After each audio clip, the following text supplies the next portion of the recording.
Bonjour, bonsoir à tous et à toutes. Bienvenue dans ce nouvel épisode de la team 2-0. Avec vous, comme d'habitude, Francis à la présentation. Et aujourd'hui, nous allons débriefer les différents matchs de championnat et de coupe européen de la semaine. Avant de commencer, je vous invite à me mettre un like, à cliquer sur la cloche de notification et surtout à vous abonner. Merci d'avance. Alors, nous allons débuter ce tour d'Europe européen par la Coupe d'Allemagne, où le Bayern de Munich était confronté à l'équipe de Cologne. Le Bayern de Munich s'est donc imposé sur le score de 4-1 grâce à des buts de Luis Diaz, Michael Olise et surtout grâce à un doublé de l'inévitable Harry Kane. Cette victoire est donc historique car c'est la 14e victoire toute compétition confondue du Bayern de Munich. Auparavant, jamais une équipe n'avait réussi à aligner 14 victoires consécutives. Le précédent record était justement détenu par le Bayern de Munich ex-aequo avec le Milan AC, qui tous deux avaient réussi à aligner 13 victoires consécutives. Cela montre à quel point le Bayern de Munich de compagnie est tout simplement monstrueux. Mais au-delà de la performance du Bayern de Munich qui est tout simplement exceptionnelle, il paraît clair que la domination du Bayern de Munich porte la signature d'un seul homme, Harry Kane, qui réalise un début de saison tout simplement stratosphérique, car tenez-vous bien, il a inscrit 25 buts toutes compétitions confondues, et nous ne sommes qu'au mois d'octobre, mais surtout il a délivré 8 passes décisives. Et cela montre à quel point Harry Kane a un impact inconsidérable sur le jeu du Bayern de Munich, mais surtout, ça explique pourquoi il est au départ des actions, mais surtout à la finition des actions. Et pendant que d'autres se contentent uniquement de marquer des buts, je ne vise personne, Harry Kane nous montre qu'il est l'arme de destruction massive la plus complète du monde, mais surtout qu'il est capable de tout faire sur un terrain de foot, à savoir créer, marquer et faire marquer des buts. D'ailleurs, je me pose une question et je vous la pose aussi. Est-ce que vous pensez qu'actuellement, Harry Kane est tout simplement le meilleur joueur du monde? J'attends vos réponses dans les commentaires. Tiens, on parlait d'Harry Kane, qui est donc anglais. Nous allons donc passer de la Coupe d'Allemagne à la Coupe d'Angleterre, où l'expression « jamais 203 » n'a jamais été autant véridique, car Liverpool recevait Crystal Palace, et pour la 3e fois de la saison, Crystal Palace a réussi à remporter face à Liverpool sur le score de 3-0. De son côté, après un mercato XXL à hauteur de 500 millions d'euros dépensés durant le mercato d'été, Liverpool vient d'enchaîner une 6e défaite en 7 matchs. Donc, sur les 7 derniers matchs, Liverpool a eu 6 défaites. Ça montre à quel point ils sont vraiment dans l'obscurité. Maintenant, pour nuancer, il est quand même important de préciser qu'Arne Slot a aligné une équipe constituée de remplaçants, des remplaçants. Par contre, ça fait tâche de perdre à domicile pour un club tel que Liverpool.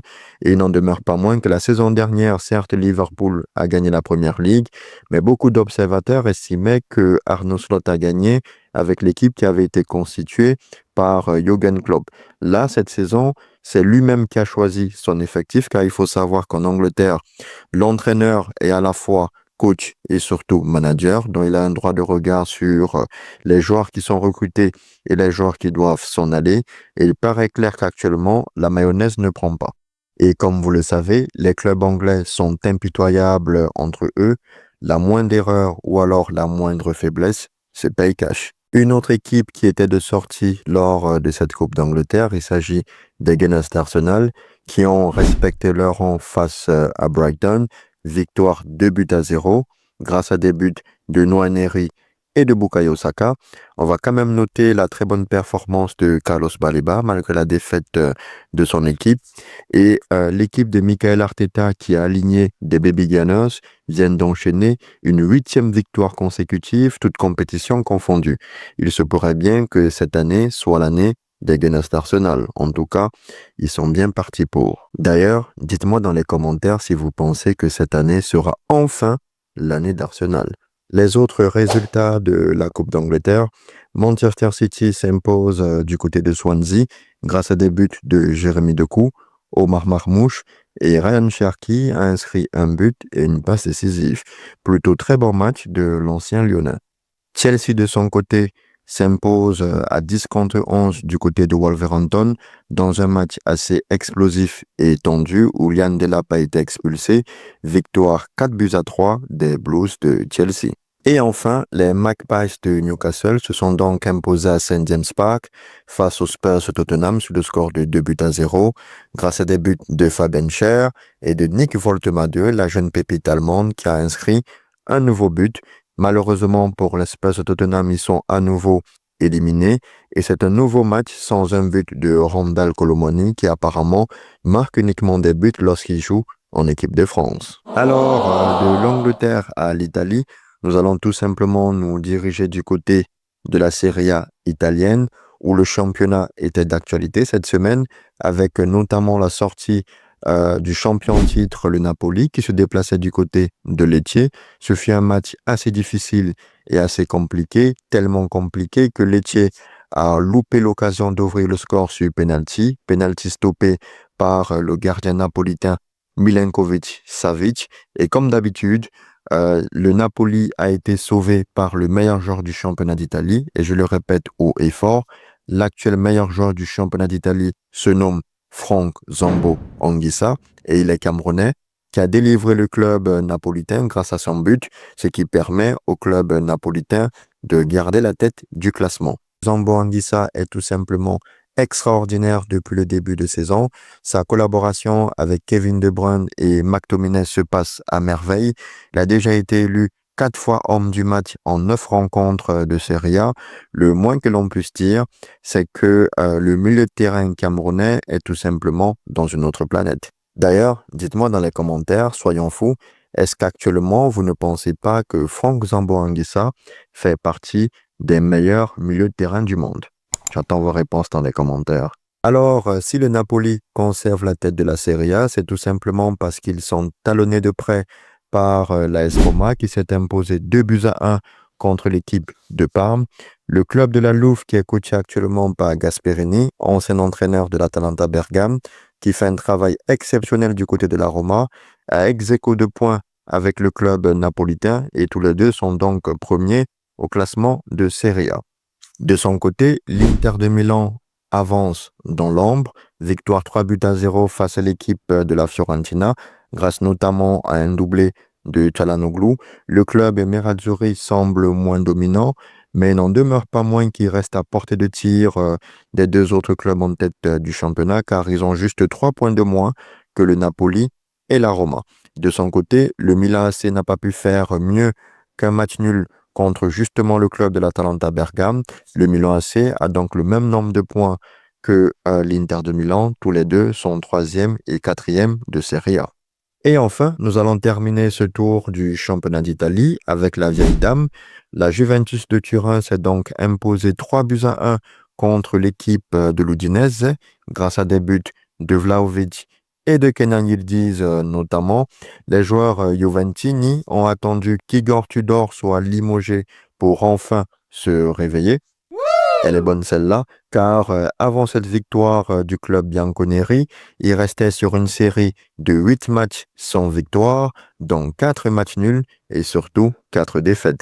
C'est bel et bien la preuve vivante qu'avec de la volonté, tout est possible. Bref les amis, dites-moi dans les commentaires si vous pensez que le Napoli va réussir à conserver son titre de champion d'Italie. Alors, après le pays des spaghettis et de la pizza, nous allons tout simplement faire un tour du côté du pays de la baguette de pain et du croissant, à savoir la Ligue 1, où le champion d'Europe en titre, le Paris Saint-Germain, se déplaçait du côté du Moustois pour affronter le FC Lorient. Et le moins que l'on puisse dire, les amis, c'est qu'on a assisté à un match insipide, voilà. On a senti un Paris Saint-Germain qui n'était pas assez inspiré, voilà. En plus, ils ont eu la blessure malheureuse de Désiré Doué qui est sorti en pleurant. Il était même en béquille à la fin du match. Match nul, un but partout entre le FC Lorient et le Paris Saint-Germain.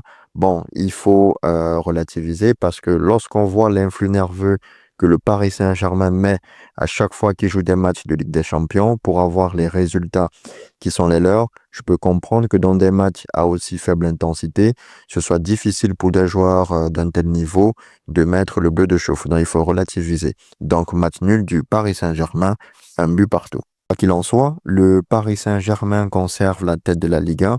Malgré son début de saison plutôt moyen, le club de la capitale reste leader, vu que les autres clubs ne sont pas foutus de faire la différence dans leurs matchs. Oui, L'Olympique de Marseille s'est séparé 2 buts partout à domicile face au SCO d'Angers. L'Olympique lyonnais n'a pas été foutu de battre le club promu du Paris FC, 3 buts partout entre les deux clubs. Et le RC Lens qui avait aussi la possibilité de pouvoir prendre la tête de la Liga. Malgré sa magnifique série de victoires, le RC Lens a réussi l'exploit de s'incliner face au FC Metz, 2 buts à 0, alors que pour l'instant, Metz n'avait enregistré aucune victoire. Parfois, j'ai vraiment l'impression que les autres clubs de Ligue 1 sont juste là pour accompagner le Paris Saint-Germain, car même lorsque le Paris Saint-Germain leur donne de l'avance pour essayer de faire quelque chose, ils n'arrivent pas, ne serait-ce qu'à titiller le Paris Saint-Germain. C'est vraiment déplorable. Par contre, on va quand même noter la performance de Dani Namasso, le jeune attaquant camerounais qui est allé du côté de la JOCR pour essayer de se relancer, a réussi à sortir son épingle du jeu et à inscrire un but face au Stade Rennais lors du match nul entre la JOCR et le Stade Rennais qui ont fait 2 buts partout. Ça permet à Dani Namasso d'avoir du temps de jeu et de pourquoi pas prétendre à une place de titulaire ou d'outsider au niveau de l'attaque, au niveau des Lions indomptables du Cameroun. Et je ne saurais terminer cette émission sans avoir une pensée pour le jeune joueur de l'Olympique de Marseille, Bilal Nadir, qui s'est effondré au stade Vélodrome. Cela nous rappelle des très mauvais souvenirs par rapport à ce qui s'était passé pour Marc-Vivien Foé. Le peuple camerounais sait de quoi je parle.